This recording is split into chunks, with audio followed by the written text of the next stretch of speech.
કચ્છનું ઐતિહાસિક અને રળિયામણું બંદર ગણાતા માંડવી શહેરનો આજે 446મો સ્થાપના દિવસ હર્ષોલ્લાસ સાથે ઉજવવામાં આવ્યો હતો। આ મંગલમય અવસરે શહેરના કાંઠા વિસ્તારમાં પરંપરાગત રીતે વિધિવત પૂજા અર્ચનાના કાર્યક્રમો યોજાયા હતા।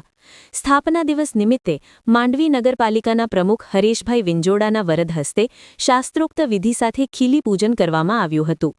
માંડવીની સંસ્કૃતિ અને પરંપરાની જાળવી રાખતા નગરપતિ દ્વારા તોરણ બાંધીને શહેરની સુખાકારી અને સમૃદ્ધિ માટે પ્રાર્થના કરવામાં આવી હતી।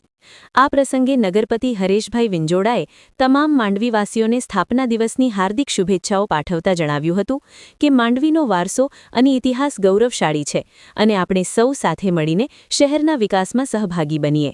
આ કાર્યક્રમમાં નગરપાલિકાના વિવિધ સમિતિના ચેરમેનશ્રીઓ, કાઉન્સિલરશ્રીઓ, નગરપાલિકાના કર્મચારીઓ તેમજ શહેરના અગ્રણીઓ અને બહોળી સંખ્યામાં નગરજનો ઉપસ્થિત રહ્યા હતા। એટલે તો સૌ માંડવીવાસીઓને 400 સ્થાપના 46મા દિન નિમિત્તે શુભેચ્છાઓ પાઠવું છું।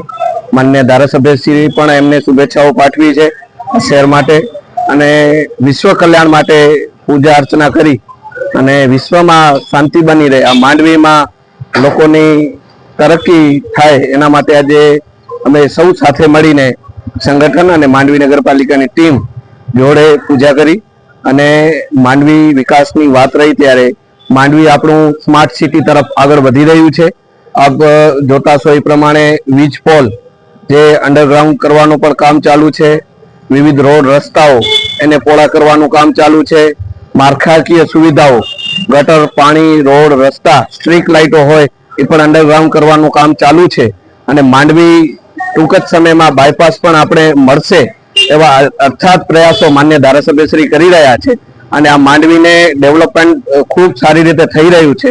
તો આવનારા દિવસોમાં ખૂબ વિકસિત માંડવી બનશે એમની આપ સૌ માંડવી પ્રજાવાસીઓને હું ખાતરી આપું છું।